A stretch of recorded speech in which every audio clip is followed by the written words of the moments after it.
I've always cherished the solitude of my small, secluded home on the outskirts of a rural town.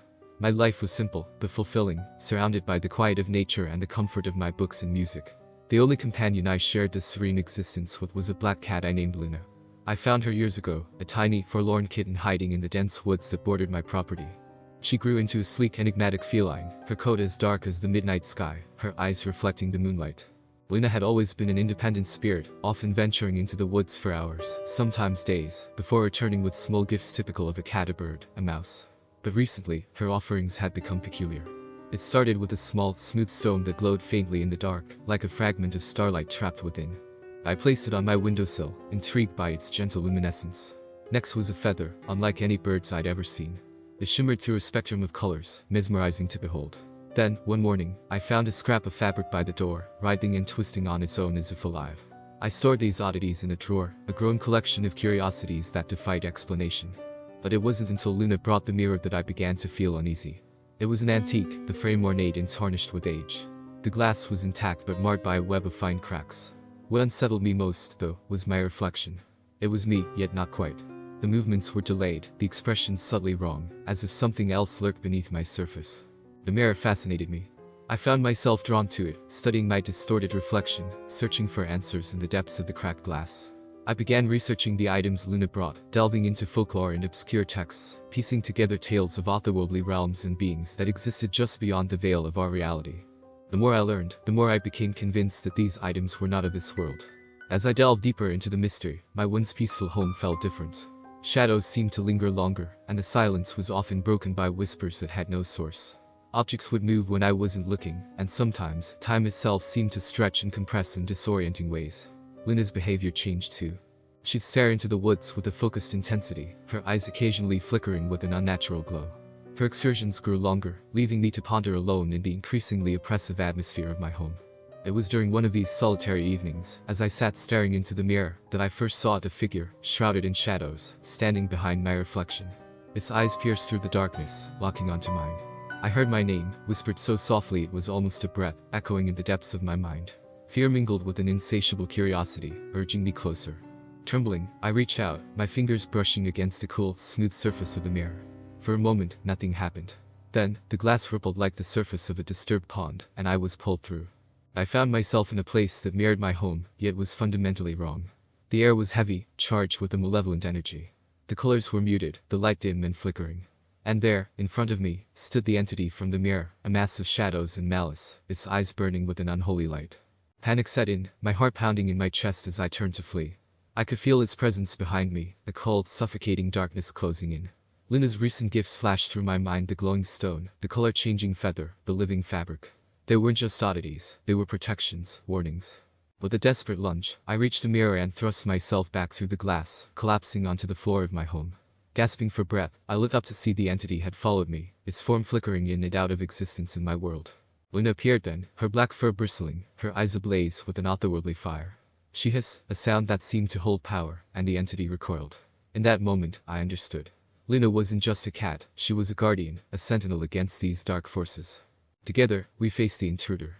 I gathered the items Luna had brought, each resonating with an energy I could now feel. The glowing stone burned brightly in my hand, the feather emitted a blinding spectrum of light, and the fabric wrapped around my arm, pulsing with a life of its own. With these in my grasp, I confronted the entity, channeling my newfound resolve into banishing this malevolent force. The entity, a swirling mass of darkness, seemed to hesitate as I approached, as if uncertain of my newfound power. Luna stayed close, her presence reassuring. The room felt charged with an electric tension, the air thick with the unspoken battle of wills. I held the glowing stone out, and it illuminated the room with a pure, white light. The entity recoiled, its form flickering and contorting as if in pain. The feather in my other hand seemed to react to my emotions, its colors shifting rapidly, casting surreal, dancing shadows across the walls. I could feel the energy emanating from the fabric wrapped around my arm, a protective shield against the darkness. The entity, now visibly weakened, let out a sound that was both a scream and a whisper, a noise that resonated in the very depths of my soul. It was a sound of desperation, of anger, and of fear. Luna arched her back, her eyes fixed on the creature, and let out a powerful echoing hiss that seemed to vibrate through the room. As if in response to Luna's defiance, the mirror began to shiver, the cracks widening. I realized this was our chance. With all the strength I could muster, I pushed forward, the stone and feather held high. The entity tried to resist, but its form was dissolving, unraveling like smoke in the wind. Finally, with a deafening crack, the mirror shattered into 1,000 pieces, the entity's scream fading into nothingness, as it was pulled back into the void from which it came. The oppressive atmosphere lifted instantly, the house returning to its former peaceful state. I collapsed to the floor, exhausted but relieved. Luna nuzzled against me, purring a comforting sound in the quiet room. We had banished the entity, but at a cost. The mirror, the portal to that other world, was destroyed, but I knew that the danger might not be entirely gone. The other items Luna had brought remained, their purpose now clear, but their origins and full extent of their powers still a mystery.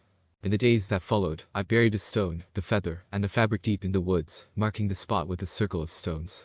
It was a precaution, a hope that their power would remain contained. Luna and I returned to our quiet life, but something had changed. I now looked at the woods with a new sense of wariness, aware of the mysteries that lay hidden within.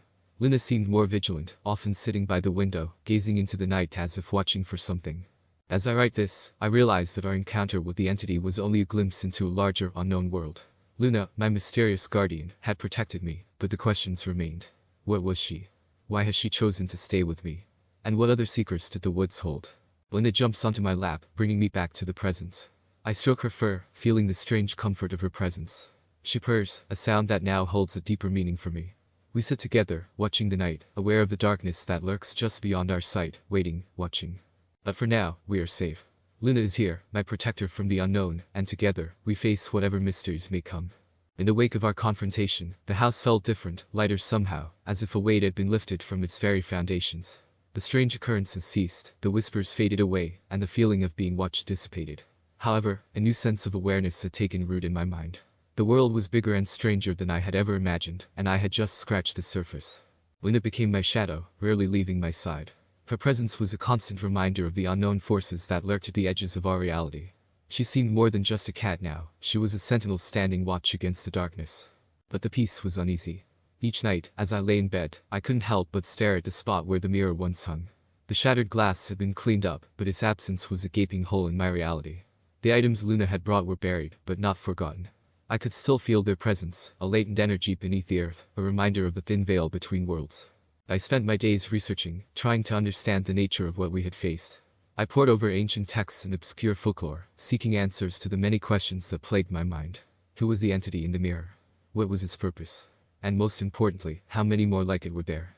Luna's behavior was the only indicator I had of any lingering threat. Some nights she would sit at the window, her gaze fixed on the darkness outside, her body tense as if expecting something to emerge from the shadows. Other nights, she was relaxed, curled up at the foot of my bed, purring softly. The calm was broken one evening by a faint scratching sound at the door. My heart raced as memories of the entity flooded back. Luna's ears perked up, and she growled lowly, a sound I had never heard from her before. I approached the door cautiously, every instinct screaming that opening it was a bad idea. But curiosity, that same force that had driven me to touch the mirror, urged me forward. I opened the door to find nothing but the cool night air and the rustling of leaves. But at my feet lay another item, a small, intricately carved box, pulsing with a soft light. Luna hesitated, her fur standing on end. I knew then that our encounter with the otherworldly was far from over. This box was a new piece in an ever-growing puzzle, a puzzle that Luna and I were now part of. With a sense of resignation, I picked up the box, Luna's eyes following my every move. I could feel the power emanating from it, a whisper of something ancient and powerful. I knew I had to keep it safe, to protect it from falling into the wrong hands. It was a responsibility I hadn't asked for, but one I accepted. The nights that followed were a blend of research and vigilance. Luna and I were a team, bound by a shared experience and a common enemy. We watched and waited, ready for whatever came next. Months passed, and life settled into a new normal. The box remained a mystery, its secrets locked away. Luna continued her vigil, ever watchful, ever protective. Our battle with the entity had opened my eyes to a world beyond my understanding, a world filled with wonder and terror in equal measure. I learned to live with the unknown, to accept that some things were beyond my control. Luna was more than just a pet, she was a guardian, a link to a world I was only just beginning to understand. I respected her, not just as a companion, but as a protector of our home and our reality. The story of the entity, the mirror, and the strange items Luna brought me remains a closely guarded secret. I write this account as a record of our encounter, a testament to the mysteries that exist just beyond our sight. Luna sits beside me now, watching the night with her inscrutable eyes. She is a mystery unto herself, a creature of both this world and another. I no longer question her origins, I am just grateful for her presence. Our adventure into the unknown has taught me that the world is full of mysteries, and some are better left unexplored. But for those that come to our doorstep, Luna and I will be waiting, guardians against the darkness, protectors of our reality.